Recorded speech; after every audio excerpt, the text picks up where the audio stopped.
दोस्तों, देवी संध्या के कारण ही समस्त पुरुष जाति को मिला यह श्राप। आइए इस प्राचीन कथा के माध्यम से जानते हैं देवी संध्या ने पुरुष जाति को श्राप क्यों दिया था। दोस्तों, एक समय की बात है, देवर्षि नारद भगवान शिव के दर्शन करने के उद्देश्य से कैलाश पर्वत पर जाते हैं। देवर्षि को देखकर भगवान शिव प्रसन्न होते हैं और कहते हैं, हे नारद, आज किस कारण से कैलाश पर तुम्हारा आगमन हुआ है? अवश्य ही प्रभु ने कोई लीला रची है जिससे भागकर तुम यहाँ पर आए हो। नारद जी कहते हैं, हे भोलेनाथ, आप तो संसार के कण में वास करते हैं, भला आपसे कोई बात कैसे छिपी रह सकती है? हे प्रभु, मन में आपके दर्शन करने की इच्छा हुई सो चला आ गया। आज मेरे मन में एक शंका उत्पन्न गई है, उसी का समाधान करने के उद्देश्य से आपके पास आया हूँ। कृपया मेरी इस शंका का समाधान कीजिए। भगवान शिव कहते हैं, हे नारद, तुम्हारे मन में जो भी शंका हो निसंकोच होकर पूछ लो, तुम्हारी हर शंका का समाधान किया जाएगा।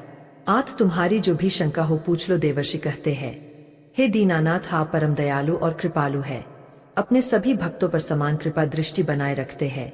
भक्त के मन में क्या चल रहा है आप स्वयं ही जान लेते हैं और उसकी इच्छा को पूर्ण करते हैं। मेरे मन में जो शंका है उसे भी आप भली भांति जानते हैं। भगवान शिव कहते हैं, हे नारद, तुम्हारे मन में जो प्रश्न उठ रहा है उसे मैं अवश्य जानता हूँ, इसीलिए अब पूछने में संकोच ना करो। देवर्षि कहते हैं, हे प्रभु, आज मैं आपके पास यह जानने के लिए आया हूँ, देवी संध्या कौन थी और उन्होंने समस्त पुरुष जाति को कौन सा श्राप दिया था।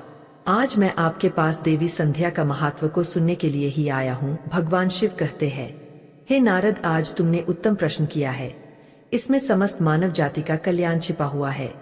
आज मैं तुम्हें देवी संध्या के जन्म की कथा सुनाता हूँ। इस कथा में तुम्हें तुम्हारे सभी प्रश्नों के उत्तर मिल जाएंगे। देवी संध्या के इस प्राचीन इतिहास को तुम ध्यान पूर्वक सुनो। इसका श्रवण करने मात्र से ही कोटि कोटि पाप क्षण भर में जलकर भस्म हो जाते हैं। देवर्षि कहते हैं, हे प्रभु, मैं इस कथा को ध्यान से पूरा अवश्य सुनूंगा, कृपा करके आप मुझे वह कथा सुनाइए। फिर भगवान शिव देवर्षि नारद को उस महान नारी संध्या की कथा सुनाना आरंभ करते हैं। हे नारद, जब सृष्टि का आरंभ हो रहा था तब सृष्टि के रचिता ब्रह्मा जी कमल के आसन पर विराजित होकर भगवान का ध्यान कर रहे थे। उसी समय उनके मन में सृष्टि का निर्माण करने की इच्छा जागृत हुई। तब सबसे पहले उनके मन से विचार करने से एक त्रिभुवन सुंदरी कन्या का जन्म हुआ। वह कन्या अत्यंत सुंदर और मनमोहिनी थी। मन से उत्पन्न होने के कारण वह ब्रह्मा की मानस कन्या हुई। ब्रह्मा जी उस समय ध्यान कर रहे थे और ध्यान करते समय वह कन्या उत्पन्न हुई, इसीलिए उसका नाम संध्या हुआ। जब ब्रह्मा जी ने उस अत्यंत सुंदर स्त्री की ओर देखा तो कुछ क्षणों के लिए ब्रह्मा जी का मन विचलित हो गया। उसका मनमोहक रूप देखकर ब्रह्मा जी मोहित हो गए और उनके मन में काम भाव जागृत हुआ। ब्रह्मा जी की ऐसी कुपित दृष्टि पड़ते ही उस देवी का तेज नष्ट हो गया, जिससे वह देवी संध्या बहुत दुखी हो गई और उस स्थान को छोड़कर चली गई। हे नारद, ब्रह्मा जी के मन में किसी भी प्रकार का विकार उत्पन्न नहीं हो सकता, किंतु प्रभु की लीला तो देखिए। उन्होंने अपनी लीला दिखाने के लिए ब्रह्मा जी के मन में विकार डाल दिया। उसी विकार के कारण ब्रह्मा जी के मन में कुछ क्षणों के लिए काम का भाव उत्पन्न हो गया। प्रभु की ऐसी लीला रचने के पीछे समस्त मानव जाति का कल्याण छिपा हुआ था। इसीलिए अब तुम प्रभु की इस विचित्र लीला को ध्यान से सुनो। ब्रह्मा जी के ऐसे व्यवहार से देवी संध्या अत्यंत दुखी होकर चंद्रभाग पर्वत पर ध्यान करने के लिए चली गई। वहां जाकर उसके मन में इस बात की चिंता सताने लगी कि तपस्या किसकी करूं, किस भगवान की आराधना करूं। इसी विचार से वह पृथ्वी लोक पर बृहलोहित नाम के सरोवर के पास चली गई और वहीं पर खड़ी हो गई। फिर महर्षि वशिष्ठ उसी स्थान से गुजर रहे थे तो उन्होंने देवी संध्या को सरोवर के पास खड़ा हुआ देखा। देवी संध्या को अकेले उस स्थान पर देखकर महर्षि वशिष्ठ उसके पास चले गए और पूछने लगे, भद्रे, तुम कौन हो, किसकी पुत्री हो, इस भयंकर वन में किस लिए घूम रही हो? यदि कोई गोपनीय बात ना हो तो अवश्य तुम्हारा उद्देश्य बताओ। तब देवी संध्या ने उनके साथ जो हुआ वह बताया और कहा, हे मुनिवर, इस पर्वत पर तपस्या करने के उद्देश्य से आई हूँ। कृपया आप मुझे बताइए, मैं किसकी तपस्या किसकी करूँ? मुझे अब इस दोष से कौन मुक्ति दिलाएगा तथा तपस्या कैसे करनी चाहिए? कृपया मुझे उपदेश देकर अनुग्रहित कीजिए। संध्या की बात सुनकर महर्षि वशिष्ठ कहने लगे, हे देवी, तुम भगवान नारायण की तपस्या करो। ओम नमो नारायणाय नमः इस महामंत्र का जाप करो। जब तक भगवान के दर्शन ना हो तब तक इस मंत्र का जाप करती रहो। स्वच्छ वस्त्र पहनकर उत्साह और प्रेम के साथ इस नियम का पालन करो। मौन धारण करते हुए भगवान के नाम का जाप करो। तुम्हारी भक्ति से प्रसन्न होकर भगवान विष्णु तुम्हें अवश्य दर्शन देंगे। इस प्रकार से महर्षि वशिष्ठ देवी संध्या को उपदेश देकर वहां से चले गए। देवी संध्या को अब तपस्या का मार्ग मिल गया। उसके हर्ष की सीमा न रही और वह बड़े आनंद के साथ श्री हरि की तपस्या में लग गई। वह महर्षि के बताए हुए नियमों का पालन सावधानी से करने लगी। इस प्रकार सभी नियमों का पालन करते हुए देवी संध्या ने 4 युगों तक अपनी तपस्या चालू रखी। उसका व्रत तपस्या भगवान के प्रति श्रद्धा को देखकर सभी देवताओं को बड़ा आश्चर्य हुआ। भगवान विष्णु भी देवी संध्या की तपस्या से अत्यंत प्रसन्न हुए और फिर वे मनोहर चतुर्भुज रूप धारण करके उसके सामने प्रकट हुए और देवी संध्या से कहने लगे, हे देवी उठ जाओ, मैं तुम्हारी भक्ति से अत्यंत प्रसन्न हूँ। भगवान विष्णु की मनोहर छवि देखकर देवी संध्या शीघ्रता से खड़ी हो गई। भगवान का वह रूप सैकड़ों सूर्य के समान तेजवान दिखाई पड़ रहा था। भगवान के ऐसे रूप को देखकर देवी संध्या स्तब्ध हो गई। उसे समझ में नहीं आ रहा था कि वह क्या करे और क्या कहे। उसके मन में भगवान की स्तुति करने की अभिलाषा हुई, किंतु वह भगवान के उस रूप को देखकर कुछ भी बोल नहीं पा रही थी। फिर भगवान विष्णु ने देवी संध्या की मनोदशा को जान लिए और उसे दिव्य ज्ञान, दिव्य दृष्टि तथा दिव्य वाणी प्रदान की। फिर देवी संध्या बड़े उत्साह से भगवान विष्णु की स्तुति करने लगी। उनके एक एक वाक्य में उसकी भक्ति और समर्पण दिखाई पड़ रहा था। तपस्या के कारण संध्या का शरीर अत्यंत क्षीण और कमजोर हो गया था।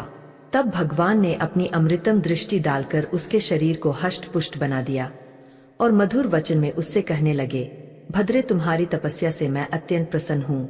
तुम अपनी इच्छा के अनुसार वर मांग लो। फिर देवी संध्या ने कहा, हे प्रभु, यदि आप मुझ पर प्रसन्न हैं, मुझे वरदान देकर अनुग्रहित करना चाहते हैं, तो मैं पहला वर यह मांगती हूँ कि संसार में जितने भी प्राणी हैं, पैदा होते ही उनके मन में काम का विकार उत्पन्न ना हो। दूसरा वर मैं यह मांगती हूँ कि मेरा पतिव्रता धर्म कभी खंडित ना हो। और तीसरा वरदान मुझे यह दीजिए कि अपने पति के अलावा किसी अन्य पुरुष के प्रति मेरे मन में आसक्ति ना हो। जो भी पुरुष मेरी ओर काम भाव से देखे वह पुरुष नपुंसक हो जाए। फिर भगवान विष्णु ने वरदान देते हुए कहा, हे कल्याणी, आज तुमने संसार के कल्याण के लिए उत्तम वर मांगा है। इसीलिए आज से ही पैदा होने के बाद किसी भी प्राणी में काम वासना का भाव नहीं होगा। मनुष्य की शरीर की 4 अवस्थाएं होंगी, बाल्य, कौमार्य, यवन और जरा। मनुष्य को कौमार्य अवस्था के अंत में ही काम भाव का उदय होगा। तुम्हारी इस तपस्या से आज मैंने यह मर्यादा स्थित कर दी है। संसार में कोई भी प्राणी पैदा होते ही काम भावना से युक्त नहीं होगा। तुम्हारे सतीत्व की प्रशंसा तीनों लोकों में होगी और तुम्हारे पति के अलावा जो भी पुरुष तुम्हें काम की दृष्टि से देखेगा वह तुरंत ही नपुंसक हो जाएगा। तुम्हारे पति बड़े भाग्यवान, तपस्वी, सुंदर तथा तुम्हारे साथ 7 कल्पों तक जीवित रहने वाले होंगे। हे देवी, तुमने जो जो वर मांगे हैं मैंने वह प्रदान किए हैं। अब मैं तुम्हारे मन की बात कहता हूँ। पहले तुमने अग्नि में अपने शरीर को त्याग देने की प्रतिज्ञा की थी। यह प्रतिज्ञा तुम्हें इसीलिए करनी पड़ी क्योंकि ब्रह्मा की दृष्टि तुम पर पड़ चुकी थी। निर्दोष होने पर भी तुम अपने इस शरीर को त्यागना चाहती हो। यहाँ पास ही चंद्रभागा नदी है। उस नदी के तट पर महर्षि मेधातिथि एक ऐसा यज्ञ कर रहे हैं जो 12 वर्षों में पूर्ण होगा। उसी यज्ञ में तुम अपने शरीर का त्याग करके अपनी प्रतिज्ञा पूरी करो, किंतु तुम वहां पर ऐसे वेश में जाओ कि मुनियों की दृष्टि तुम्हारे ऊपर ना पड़ सके। मेरी कृपा से तुम अग्नि की पुत्री हो जाओगी, जिसे तुम अपना पति बनाना चाहती हो। उसका चिंतन करते हुए तुम उस अग्नि में अपना शरीर त्याग दो। इतना कहकर भगवान विष्णु ने अपने हाथ से देवी संध्या के मस्तक को स्पर्श किया। भगवान का स्पर्श होते ही देवी संध्या का शरीर आटे का बन गया। भगवान ने ऐसा इसीलिए किया क्योंकि मुनियों का वह यज्ञ संसार के कल्याण के लिए हो रहा था और उस अग्नि में मांस ना गिरे और अग्नि देव मांस भोजी ना बन जाए। तदनंतर देवी अदृश्य होकर उस यज्ञ के स्थान पर गई। उस समय उसके मन में एक ही भावना थी। उसने पृथ्वी पर आते ही सबसे पहले महर्षि वशिष्ठ जी के दर्शन किए थे। इसीलिए उसने अपने मन में महर्षि वशिष्ठ जी को ही अपना पति मान लिया और उन्हीं का चिंतन करते हुए उन्होंने यज्ञ की अग्नि में अपने शरीर को त्याग दिया। फिर भगवान की आज्ञा से अग्निदेव संध्या के शरीर को सूर्य मंडल पर लेकर गए। फिर सूर्यदेव ने संध्या के शरीर के 2 भाग करके देवताओं और पितरों को प्रसन्न करने के लिए अपने रथ पर स्थापित कर दिया। उसके शरीर का ऊपरी भाग प्रातः काल हुआ और शेष भाग संध्या काल हुआ। देवी संध्या के कारण ही सुबह सूर्योदय के समय को प्रातः संध्या कहा जाता है और सूर्यास्त के समय को संध्या काल कहा जाता है। इस प्रकार से देवी संध्या जो त्याग की मूर्ति थी, उन्होंने अग्नि में प्रवेश करके अपने जीवन को समाप्त कर दिया।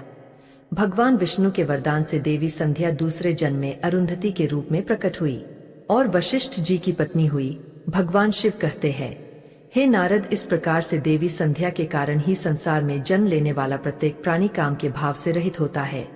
उसके अंदर किसी भी प्रकार की काम वासना नहीं होती है, और जब वह कौमार्य को प्राप्त हो जाता है तभी उसमें काम वासना उत्पन्न होती है।